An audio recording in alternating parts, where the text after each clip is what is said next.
Bienvenidos a nuestro espacio semanal.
A sus ojos, a sus oídos, que puedan comprender y entender el Evangelio. Te pedimos por todos los obreros que están trabajando en medio de ellos, Señor. Somos una iglesia que procura llevar el Evangelio a los no alcanzados, y esa es una de nuestras responsabilidades. Por eso estamos aquí, juntos, clamando y pidiendo, agradeciéndote porque nos da la oportunidad de hacer la obra que nos has pedido. Has confiado en nosotros. Muchas cosas tenemos que corregir. Ayúdenos, Señor, porque creemos que podemos mejorar bastante. Perdónanos porque hay cosas que hemos dejado de hacer, otras que estamos haciendo que no deberíamos. Y en fin, con cada uno de nosotros y como cuerpo, Señor, podemos crecer y madurar.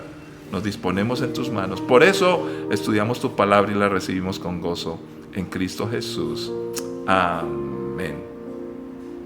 Muy bien, vamos a ir a la palabra que el Señor tiene para nosotros hoy. Uno de los grandes asuntos que preocupan a la humanidad, y yo creo que siempre ha sido así, es la falta de un buen liderazgo. Falta buen liderazgo en los pueblos, en las naciones, en los gobiernos, en todos los espacios. Pero hay que reconocer que uno de los más importantes es la familia.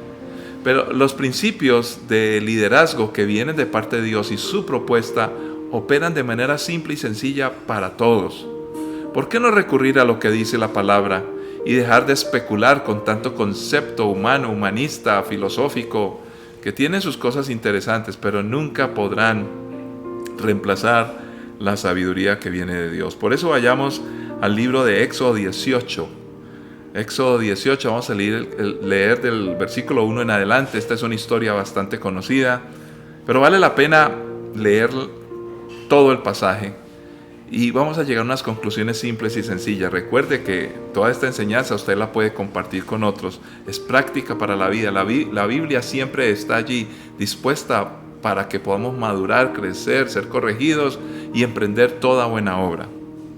Dice la Escritura: Jetro, el suegro de Moisés y sacerdote de Madián, se enteró de todo lo que Dios había hecho por Moisés y por su pueblo, los israelitas, y oyó particularmente cómo el Señor los había sacado de Egipto. Anteriormente Moisés había enviado a su esposa Séfora y a sus 2 hijos de regreso a casa de Jetro, y él los había hospedado.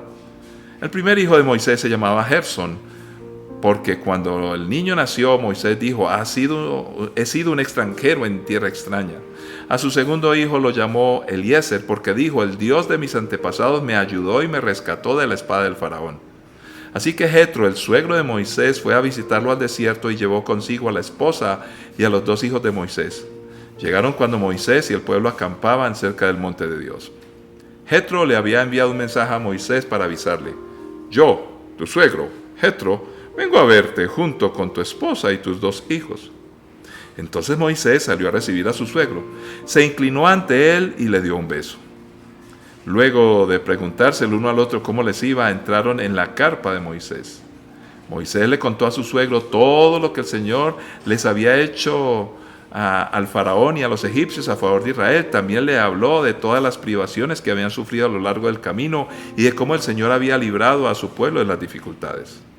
Jetro se alegró mucho al oír de todo el bien que el Señor había hecho por Israel al rescatarlo de las manos de los egipcios.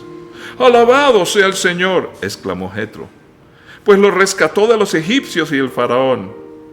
Así es, rescató a Israel del poder de Egipto. Ahora sé que el Señor es más grande que todos los demás dioses, porque rescató a su pueblo de la opresión de los egipcios arrogantes». Luego Jetro, el suegro de Moisés, presentó una ofrenda quemada y sacrificios ante Dios. Aarón y todos los ancianos de Israel lo acompañaron a comer lo que fue ofrecido en sacrificio en presencia de Dios. Al día siguiente, Moisés se sentó para oír los pleitos que los israelitas tenían unos con otros, y el pueblo esperó a ser atendido delante de Moisés desde la mañana hasta la tarde. Cuando el suegro de Moisés vio todo lo que él hacía por el pueblo, le preguntó: ¿qué logras en realidad sentado aquí? ¿Por qué te esfuerzas en hacer todo el trabajo tú solo, mientras que el pueblo está de pie a tu alrededor desde la mañana hasta la tarde? Moisés contestó: porque el pueblo acude a mí en busca de resoluciones de parte de Dios. Cuando les surge un desacuerdo, ellos acuden a mí y yo soy quien resuelve los casos entre los que están en conflicto. Mantengo al pueblo informado de los decretos de Dios y les transmito sus instrucciones. «No está bien lo que haces», exclamó el suegro de Moisés. «Así acabarás agotado y también se agotará el pueblo. Esta tarea es una carga demasiado pesada para una sola persona. Ahora escúchame y déjame darte un consejo, y que Dios esté contigo. Tú debes seguir siendo el representante del pueblo ante Dios, presentándole los conflictos. Enséñale los decretos de Dios, transmítele sus instrucciones, muéstrales cómo comportarse en la vida. Sin embargo, elige de entre todo el pueblo algunos hombres con capacidad y honestidad, temerosos de Dios y que odien el soborno. Nombra a los jefes de grupos de 1,000, de 100, de 50 y de 10 personas. Ellos tendrán que estar siempre disponibles para resolver los conflictos sencillos que surgen dentro del pueblo, pero los casos más graves te los traerán a ti. Deja que los jefes juzguen los asuntos de menor importancia. Ellos te ayudarán a llevar la carga para que la tarea te resulte más fácil. Si sigues este consejo y si Dios así te lo ordena, serás capaz de soportar las presiones y la gente regresará a su casa en paz. Moisés escuchó el consejo de su suegro y siguió sus recomendaciones. Eligió hombres capaces de entre todo Israel y los nombró jefes del pueblo. Los puso a cargo de grupos de 1,000, de 100, de 50 y de 10 personas. Estos hombres estaban siempre disponibles para resolver los conflictos sencillos de la gente. Los casos más graves los remitían a Moisés, pero ellos mismos se encargaban de los asuntos de menor importancia. Poco tiempo después, Moisés se despidió de su suegro, quien regresó a su propia tierra. Padre, es tu palabra que como siempre con suma urgencia la necesitamos. Te pedimos que nos ayudes porque necesitamos tener buen liderazgo como padres de familia, como jefes en un trabajo, como maestros, o de pronto en algún lugar donde administramos un grupo de personas o administramos lugares, como pastores. Señor, ¿y qué decir de los que gobiernan? Ayúdanos a entender tu palabra. La necesitamos. En Cristo Jesús. Amén. Muy bien, esta enseñanza es totalmente clara. Y no vamos a tomar mucho tiempo, pero esperamos que esta lectura, y si ustedes pueden repasar de nuevo todo el texto, y preguntarle a Dios, ¿qué tienes para mí? ¿Cómo me identifico con los protagonistas de esta historia? Tenemos aquí a un Moisés con unos hijos que habían padecido como familia, y por si hay algunas excusas, porque a veces creemos que hay personas que nacieron con todo y que no tienen problemas y que hay que pedirles y exigirles de todo, y que otros más vulnerables nacieron sin nada. Realmente lo más importante es que Dios nos creó y que nos dio muchas cosas. Nos dio la capacidad de pensar, la capacidad de tomar decisiones, de emprender. Y Moisés, aunque creció en un palacio, ya estaba desterrado. Estaba en condiciones de desplazamiento. Madián era un pueblo que precisamente estaba en conflictos en muchos momentos, o estuvo en conflictos con el pueblo de Israel. Y de Madián, escúchenme bien, fue la esposa Séfora de Moisés. Y otro personaje que aparece en esta historia, Jetro, el papá de Séfora, es hijo de Abraham con Setura, la cuarta esposa de Abraham. Entonces, los madianitas descendían de Abraham, de su hijo Madián con Setura, y ahora aparece como un pueblo aparte del pueblo de Israel. Y pues repito, hubo conflictos entre ellos. Entonces Moisés, siendo desplazado porque estaba huyendo y fue a Egipto, luego consigue una esposa que es extranjera. Entonces, ¿qué pasa con su cultura? Pero luego, por todo lo que tuvo que hacer, dejó a la esposa y sus hijos con su suegro, y ahora su suegro lo está buscando. Él entendió lo que era separarse de la familia. Todas estas situaciones que vivió Moisés son tan conocidas y particulares en el tiempo de hoy. Y en medio de todo eso, tenía que ser un líder, pero un buen líder. Sin embargo, ser líder, algunos dicen que se nace, pues Moisés fue escogido, sí, pero tuvo que aprender a ser un buen líder. De hecho, esta historia gira en torno a cómo aprender a ser buenos líderes. Lo primero que encontramos aquí es que Jetro, quien aparece en esta historia, era un sacerdote de Madián. Y por la lectura y por lo que podemos encontrar de información de la Biblia, él no era un creyente en el Dios de Abraham. Porque en la historia nos empieza a decir que reconoce la historia de Moisés y llega a la conclusión, los egipcios eran un imperio. ¿Y cómo es que ustedes se libraron de los egipcios? Moisés le hace todo el relato y Jetro llega a una conclusión. El Dios que tienes es más grande que todos los dioses. ¿Por qué Jetro habla de dioses? Lo más seguro es que Jetro era un sacerdote de uno de estos dioses o de varios dioses, qué sé yo. Pero de alguna manera estaba reconociendo con sus propios labios que el Dios de Moisés y del pueblo de Israel era mucho más grande que los dioses que él conocía. Y esto es bien interesante porque empieza él a tener, creo yo, una conversión. Ya es mucho decir, siendo un sacerdote reconoce que hay un Dios superior. Entonces, esa superioridad de este Dios empieza a tocar su vida y su corazón. Aparecen muchas veces en la historia bíblica registros de la grandeza de Dios reconocida por personajes que no conocían a Dios y luego por los poderosos hechos de nuestro Señor tuvieron que reconocerlo. ¿Se acuerdan de Elías y Baal? El pueblo se había olvidado de Dios y tenían a un dios Baal, pero ante el poder de Dios, cuando el Señor le contesta a Elías, tienen que reconocer que Él es. Otra experiencia, la de Nabucodonosor, quien era pagano, pero luego de su experiencia de volverse como una bestia, tuvo que reconocer un día, el Dios de este pueblo es más grande que todos los dioses. Y cuando encontramos un reconocimiento de Dios, la misericordia del Señor alcanza.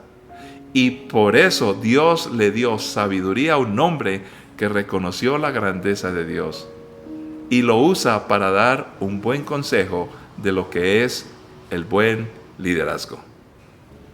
Aparece entonces acá en esta historia una lógica simple y sencilla que Moisés tuvo que aprender. Moisés había conocido el respaldo de Dios, el poder de Dios. De hecho, lo que había alcanzado era por la misericordia, por la grandeza y por todas las obras gigantescas que Dios había hecho. Pero tenía que aprender a lo que era un buen gobierno. Y lo más importante, una cosa que nos cuesta a todos, trabajar con otros, trabajar en equipo y delegar. Algunos dicen que solo se delegan tareas y oficios, pero no la autoridad. Yo creo que la autoridad también se delega. Hay que confiar en las personas, pero debe haber una máxima autoridad. En primer lugar, Dios está por encima de todos y de todo. Ahora, uno de los problemas que a veces nos consume cuando tenemos que asumir liderazgos, y yo creo que todo ser humano debe asumir algún tipo de liderazgo, es que nos quedamos solos. Ahora, ¿estamos solos porque todos están en contra mía? Yo creo que esa es la última opción que deberíamos pensar. Realmente nunca es así. Porque si empezamos culpando a los demás, empezamos a desaprovechar la capacidad de afrontar circunstancias y situaciones y responsabilidades que se nos entreguen. Yo debo responder por lo que se me entrega. Entonces, de una u otra manera, hay que aprender a trabajar con otros. Pero Moisés inició con muchas ganas, confiando en el poder de Dios, pero trabajando solo. Y la carga del trabajo empieza a pesar sobre sus hombros. Y cuando Jetro le encuentra, y no me cabe la menor duda que Dios utilizó a este Jetro, sí, después de que reconoce que como Dios no hay sino uno, le da una palabra de sabiduría para que le diga a Moisés, tú no puedes trabajar con este pueblo solo. Ya tienes un Dios grande, pero escucha este consejo. Y fíjese que hay otra cosa interesante que ya hicimos en la lectura. Que Jetro le dice a Moisés, le dice, y si Dios te bendice o si Dios quiere que hagas esto, hazlo. En otras palabras, respeta la autoridad de Dios. Un buen líder reconoce las autoridades. Ahora, la de Dios es absoluta y perfecta. La de Moisés no, la tuya y la mía tampoco. Pero hemos de aprender a reconocer y honrar a los que son líderes. Eso no quiere decir que vayamos a ocultar y a esquivar sus errores. Todos cometemos errores. Pero ¿por qué no les ayudamos y trabajamos juntos? Porque en la familia pasa igual. Nuestros hijos tienen características hermosísimas, capacidades grandísimas, pero también tienen errores. También se equivocan. ¿Cómo les enseñamos a lidiar con eso para que no se avergüencen, para que no trabajen solos y aprendan a trabajar en equipo? Pues entonces le dice Jetro con toda autoridad, no está bien lo que haces de trabajar solo. Acabarás agotado, te dará el burnout, surmenage, te agotarás y terminará todo. Escúchame y te doy un consejo, y que Dios esté contigo. Los consejos sin Dios no sirven para nada. Tú debes seguir siendo el representante del pueblo ante Dios, presentándole los conflictos. Nunca usurpó el lugar de Dios ni dio un consejo equivocado. Dios es el que va a responder, pero tú vas a ir ante Él. Pero necesitas ayuda. Vas a buscar líderes. Pensemos en el futuro, pensemos en nuestros hijos. Si tú tienes una empresa, si tú estás emprendiendo cosas, ¿a quién estás preparando para que en el mañana todo esto continúe? Para que la bendición llegue a otros, a otra generación. Pero ¿qué les vamos a enseñar? Lo primero, enséñale los decretos de Dios. Lo que Dios dice es lo que Dios dice. Dice la palabra del Señor, mis palabras no pasarán. Es una cosa interesante. Los políticos y los ideólogos discuten a través de la historia todas las formas en que el ser humano se ha gobernado y ha tenido liderazgo. Las posturas económicas, las posturas de trabajo, de producción, todo esto son unas discusiones inacabables. Y siempre pasa un tiempo y la que era y que funcionó termina siendo mala y vienen otros que dicen que esa es mala y empieza el conflicto. Queremos quedarnos en esta. Bueno, en fin, ya conocemos de memoria la historia. ¿Por qué? Porque todos están basándose en conceptos humanos. Pero cuando aquí dice los decretos de Dios, que las palabras de Dios no pasan, cuando hablamos de esto, y vamos a mirar el consejo para concluir, está hablando de cosas que todavía suelen pasar. En otras palabras, el mensaje de Dios es tan poderoso que nunca cambia. En la dinámica de la vida, el mensaje es oportuno para cada momento. Es la verdad de Dios. Ahora, ¿cómo podemos resumir? Dice, los decretos de Dios están primero. Transmíteles estas instrucciones. ¿Las de quién? Las de Dios. Y muéstrales cómo comportarse en la vida. Definitivamente, el buen gobierno y la buena manera de liderar no es para tomar cautivos a otros, no es para sacarles provecho, no es para llegar a ser el mejor gobernante y que todos me reconozcan. No, sencillamente es para que puedan vivir la vida comportándose de la manera más correcta. El pueblo finlandés es reconocido como el pueblo que mejor educa a su gente.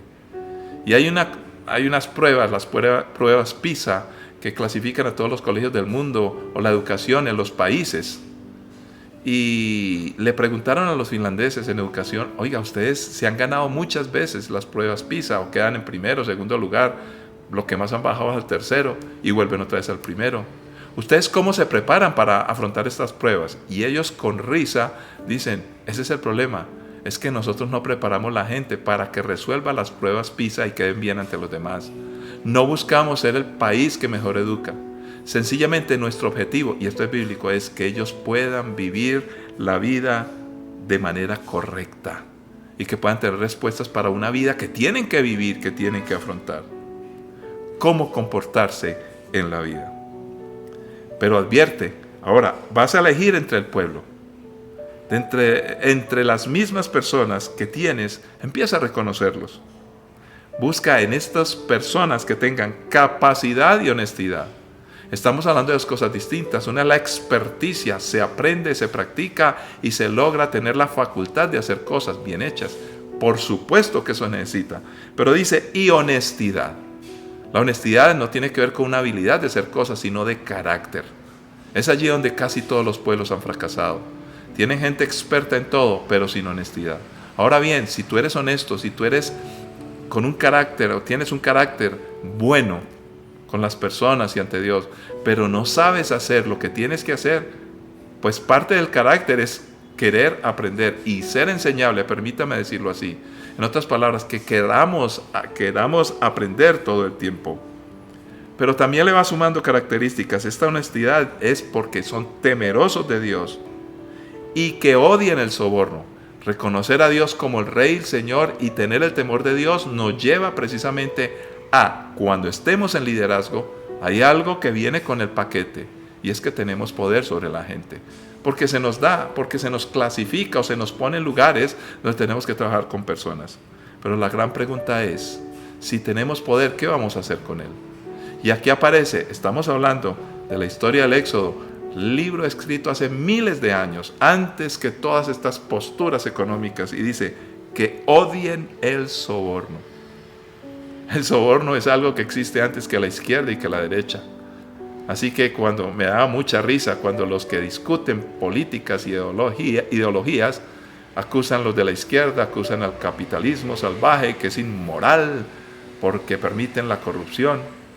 Y bueno, los que están en este otro lado dicen, no, pero es que ellos solamente, el Estado tiene el poder y controlan a todo el pueblo y controlan todo. ¿Quién controla el capital? Y entonces allá hay más corrupción.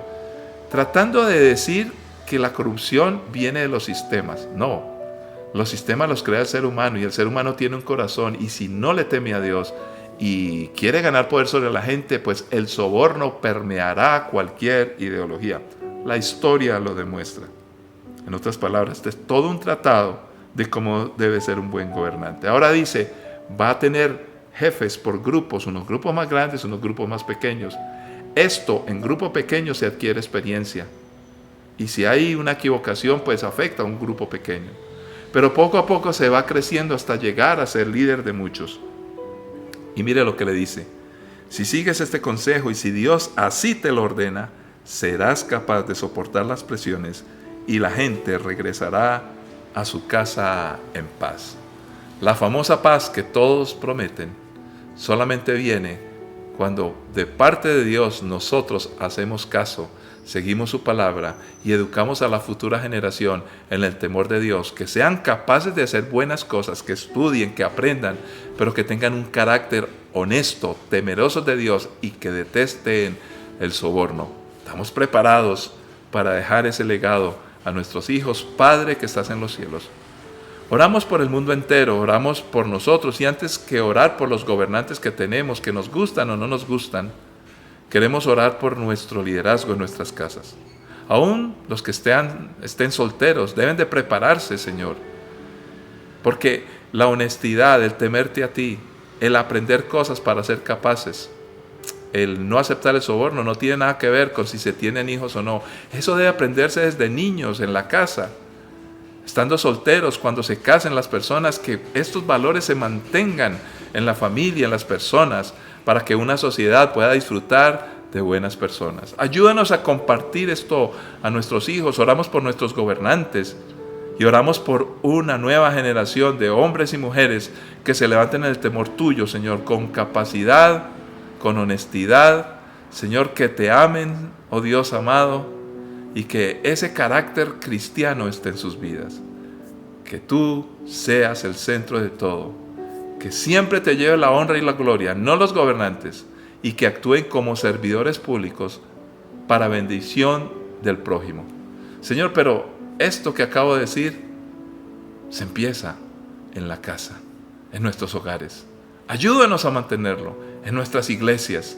Poco a poco maduraremos y podremos bendecir a otros en Cristo Jesús. Amén. Que la paz y la gracia de nuestro Señor Jesucristo les acompañe y nos veremos en una próxima ocasión.